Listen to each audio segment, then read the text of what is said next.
Welcome to HFY Kids, where stars remember. Hearts of humans and stars of aliens beat together. And every story is born where the universe learns to dream. Asterisk, the sky was red. Full of dust and fire, old towers stood like broken teeth across the dead land. One of them still stood tall. But cracked in the middle, under this tower, a young human named Jonah was walking alone. He had crash-landed on this alien world just one day ago. His ship was gone, burned from the inside, no radio, no food, no help. Only dry wind and strange sounds in the distance. As Jonah walked near the broken tower, he stopped. He thought he heard something, a voice. Very soft, very weak, like a whisper through the dust. He turned his head, listening. There it was again. A small voice calling, "Please. Help. My mom. Trapped." He moved closer, stepping over sharp metal and fallen rocks. Behind a half-buried transport pod, he saw her, a small alien girl with gray skin and glowing blue eyes. She was shaking, but her eyes were brave. Her arms hugged a dirty cloth doll. She looked no older than 8. Jonah knelt down, his hands raised slowly. "I won't hurt you," he said softly. The girl looked at him, then pointed to the sky. "There," she whispered. "My mom is up there. In the nest." Jonah looked up, confused. Above the tower, hanging like a dark cloud, was a strange shape. It looked like a giant nest made of bone, metal, and vines. It moved slowly in the wind, like it was breathing. "That's not a nest," Jonah said. "That's a creature." "Yes," the girl whispered. "It's the sky hunter's nest. My mom went in to save my baby brother," she added. "She didn't come back." Jonah felt a chill crawl down his back. "Why didn't anyone help you?" he asked. "No one listens," she replied. "They are afraid." "But I saw your ship fall. I waited." Jonah looked at the sky again. He had no weapons, no tools, no backup. Just his belt knife, his jacket, and a half-charged flare. But he remembered his sister, how he once failed to save her. He couldn't walk away this time. He stood up and said, "What's your name?" "Rel," she said. Standing beside him, "All right, Rel," Jonah said.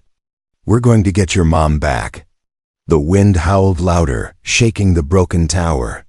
From the nest above came a deep sound, like a heartbeat. Boom. Boom. Boom. Then a loud screech, high and sharp. Jonah felt it in his bones. Rel grabbed his hand tightly. "She's still alive," she said. "I know it." Jonah nodded, eyes fixed on the climbing path. Old rope bridges, rusty ladders, and stone steps led toward the sky. "I hope you're not afraid of heights," he said. Trying to smile, Rel gave a tiny smile back.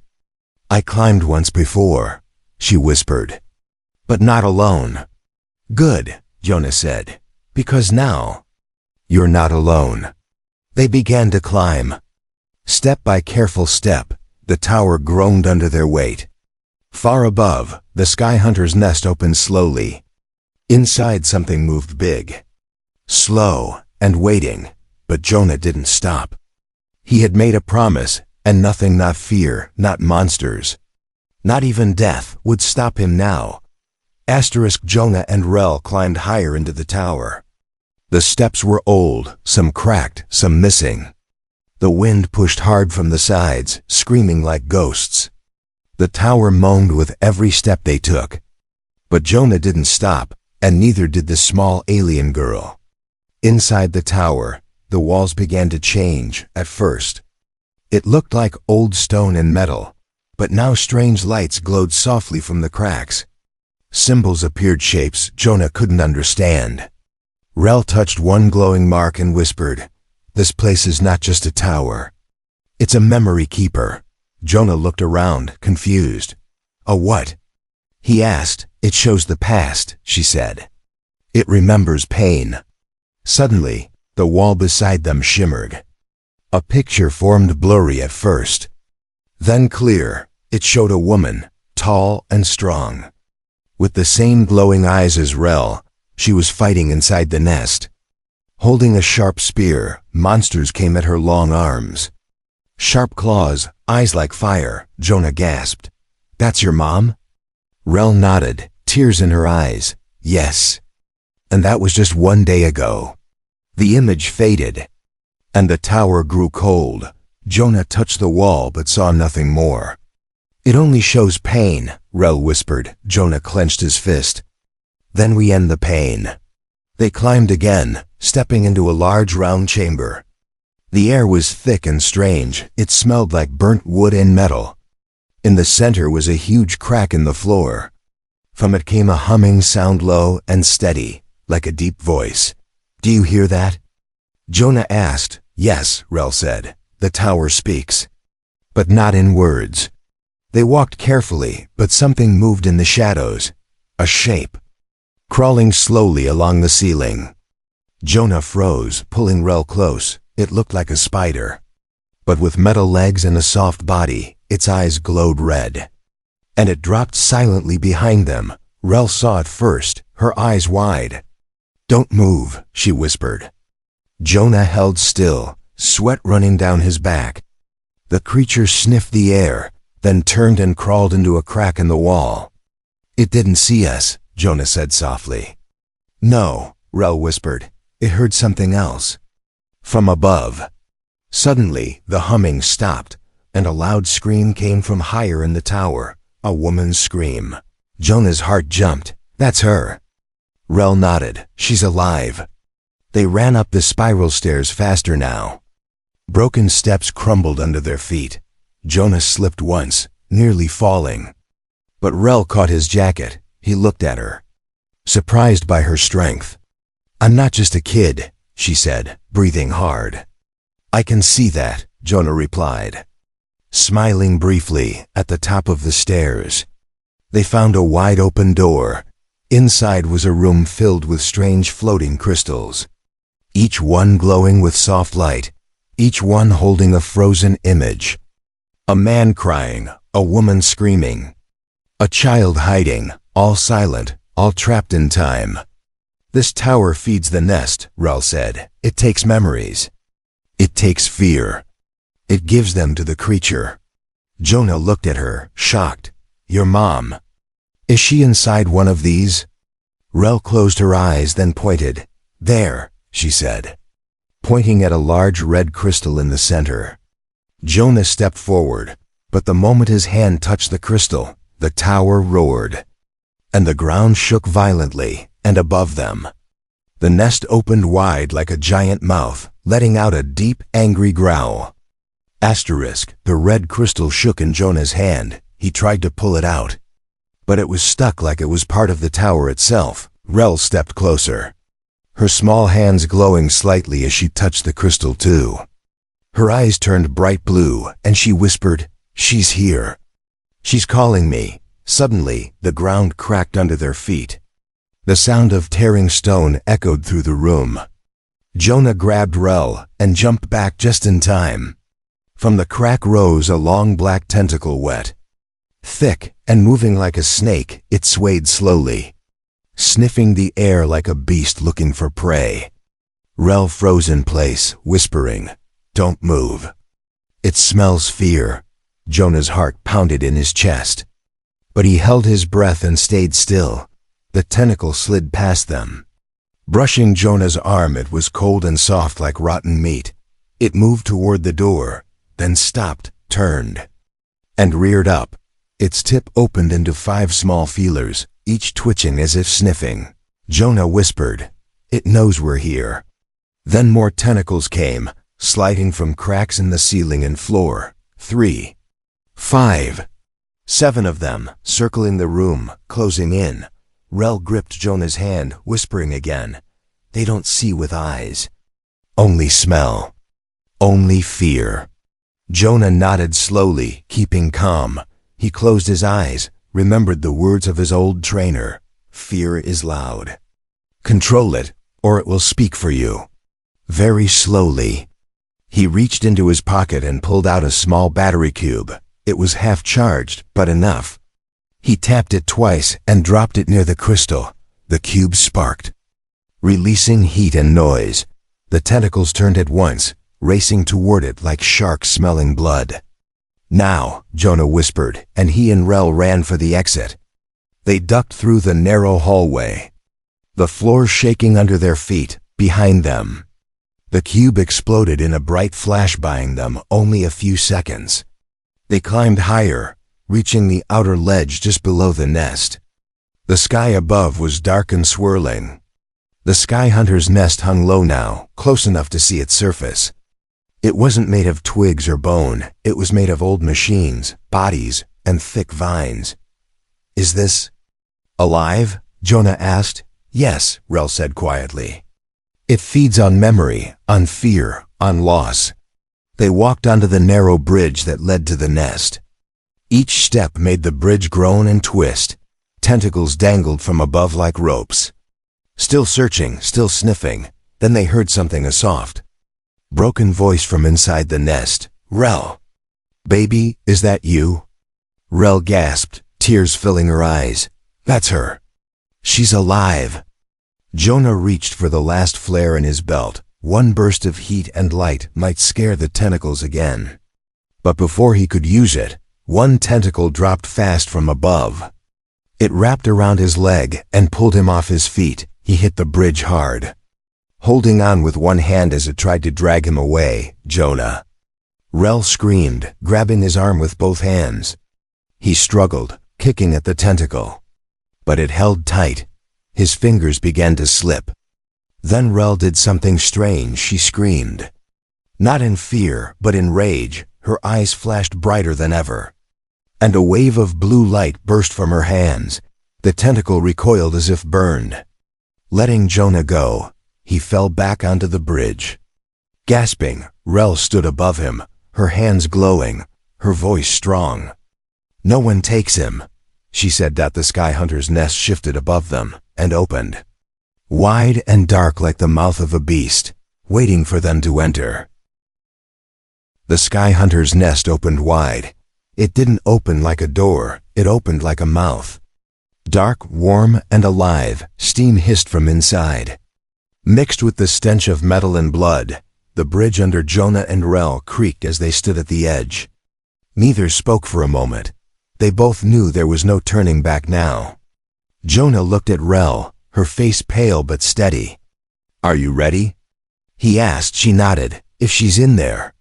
"I have to go." They stepped forward together, into the nest, at once. It felt like entering a living creature.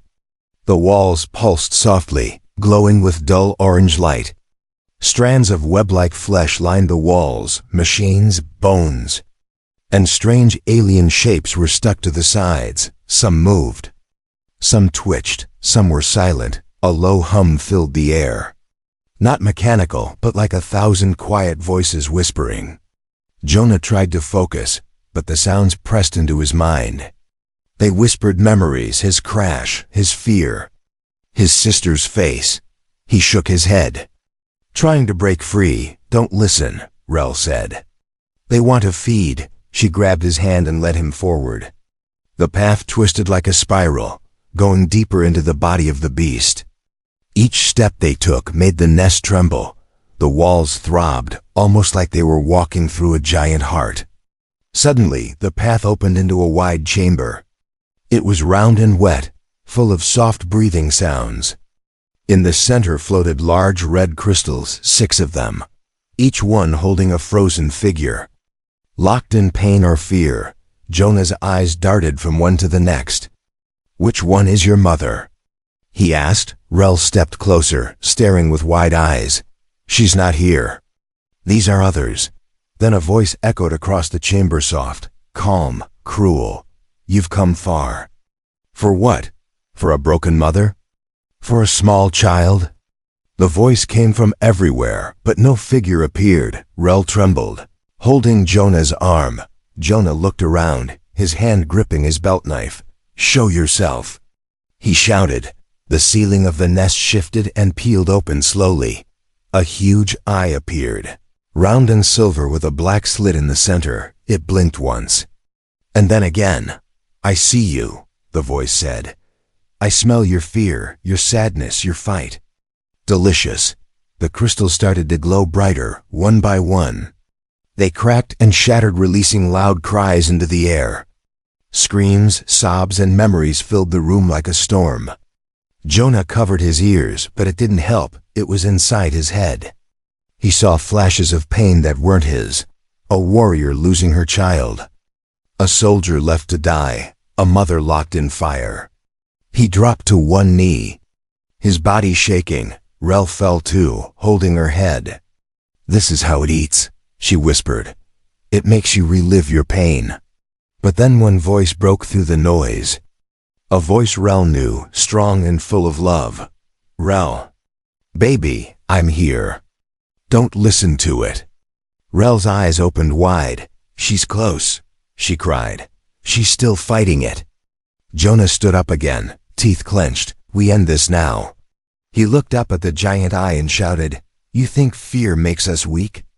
He pulled out the last flare, aimed it straight at the eye.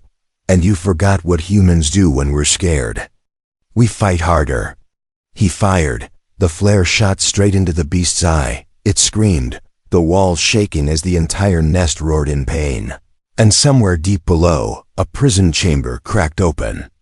Asterisk, the sky hunter screamed in pain as the flare hit its eye. Its giant body shook, and cracks ran across the walls of the nest. Jonah pulled Rel close as the chamber rumbled. Flesh-like cables snapped, lights flashed red. And steam hissed from the floor. "We have to move." Jonah shouted. He grabbed her hand and ran toward the tunnel that had opened below the cracked floor. A stairway appeared twisting down into the belly of the nest. It smelled worse here, like burned blood and dead metal. The stairs led them to a cold room, silent and dark. Strange bones hung from the ceiling like chandeliers. But they weren't decorations, they were cages.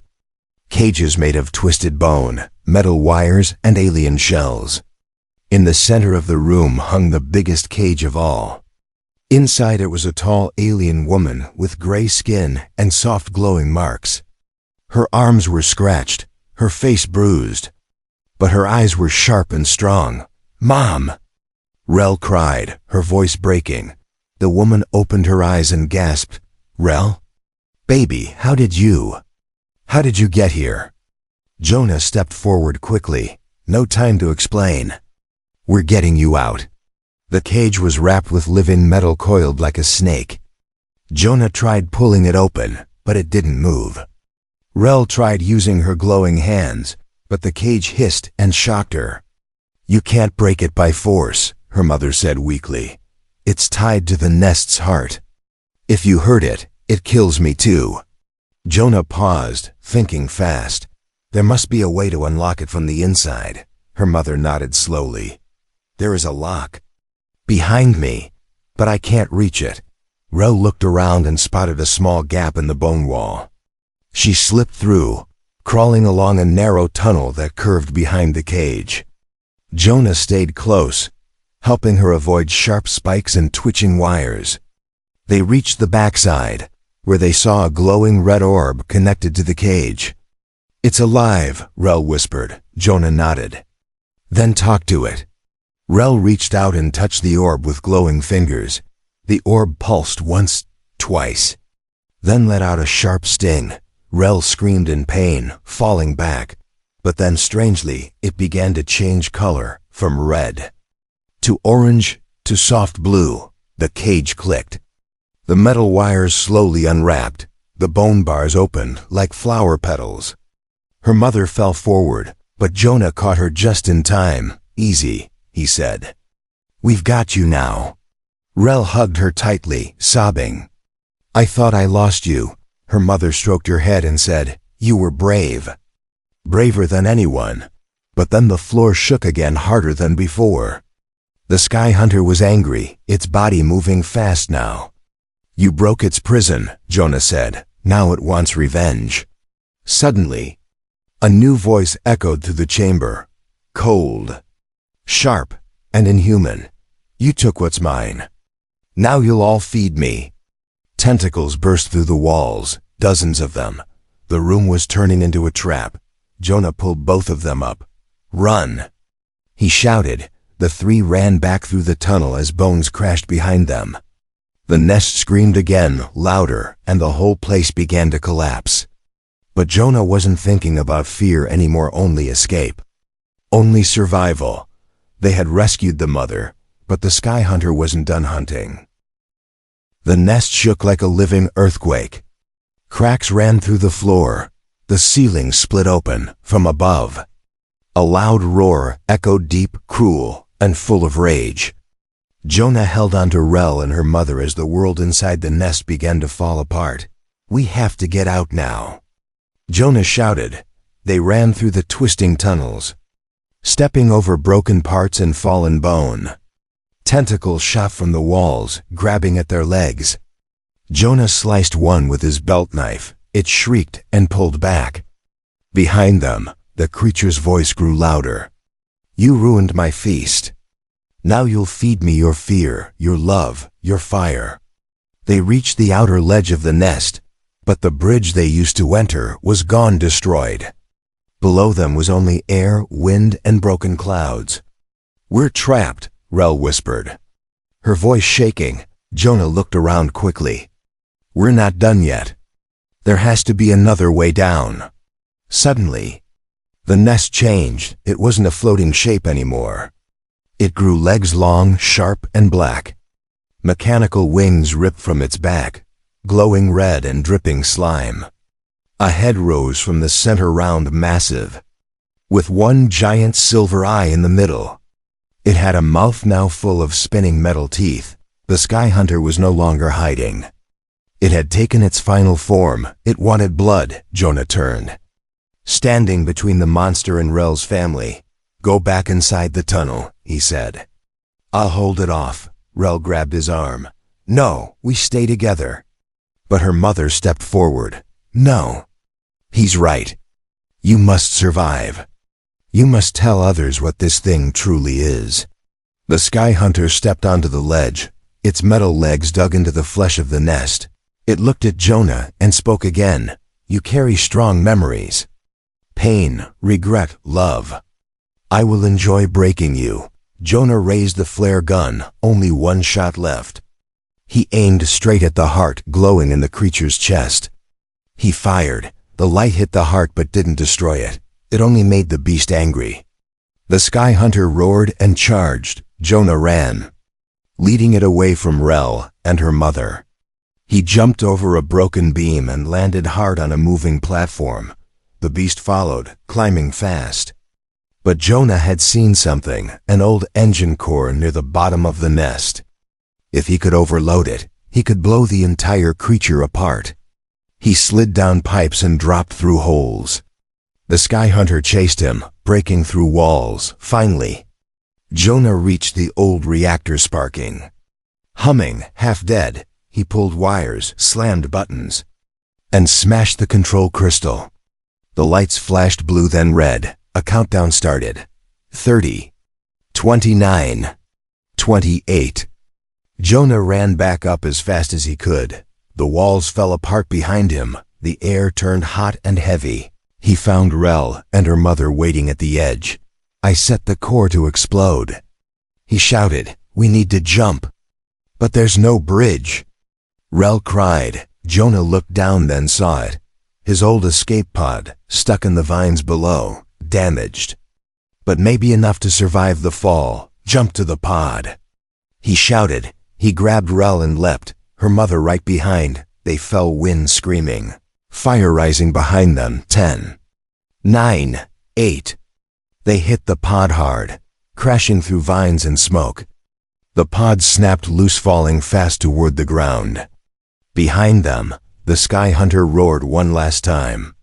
Then the entire nest exploded, fire lighting the sky like a second sun. The escape pod hit the ground with a loud crash. Metal bent, glass cracked, smoke hissed from the sides.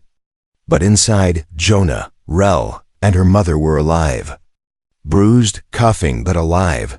The pod's door fell open with a groan. Fresh air rushed in, cold, dry, but clean, above them. The sky was glowing with fire and dust. The sky hunter's nest was gone. Only burning pieces remained falling like stars. For a long moment, no one spoke. Only the wind whispered across the wasteland.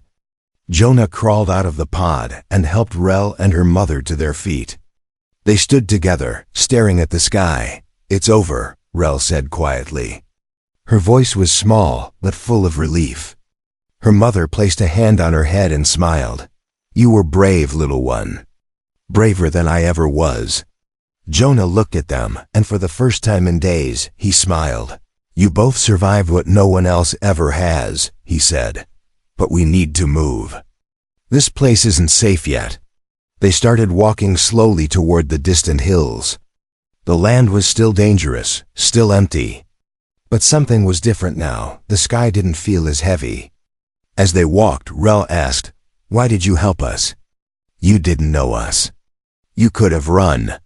Jonah paused, staring ahead. "Long ago, I lost someone. I wasn't there when it mattered." He looked at Rel and said, "This time, I didn't want to fail again." Rel took his hand gently. "Well, you didn't. You saved us," she said with a small smile. Her mother nodded. "You'll always be part of our family now, wherever we go." Hours passed as they made their way to a small outpost, an old cum station. It was broken, but Jonah used what he could to send a weak distress signal. They waited for a reply as the sun rose higher.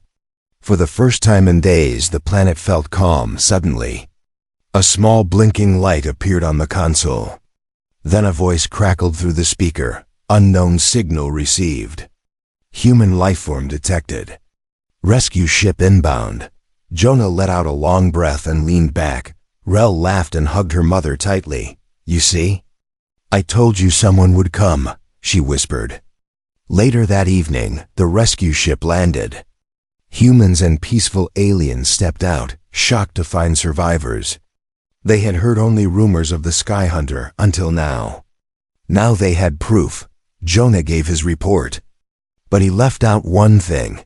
He didn't tell them how Rel's scream had pushed back the tentacle, or how her glowing hands had changed the lock's heart. He knew it was something special, something powerful, but that secret belonged to Rel, not the world. As the ship lifted off, Rel sat beside Jonah. Her mother rested across from them, wrapped in blankets. Rel looked at the stars out the window and asked, "Do you think the Sky Hunter was the last one?" Jonah didn't answer right away. He watched the stars slowly move. "I don't know," he said at last, "but if there are more, we'll be ready." Rel nodded, holding her doll tight, and for the first time in a long time, she felt safe. Because a human had listened. A human had cared, and together, they had defeated the nightmare in the sky. Asterisk, you've been listening to HFY Kids, where even after the story ends, the stars keep whispering, and the heart still glows.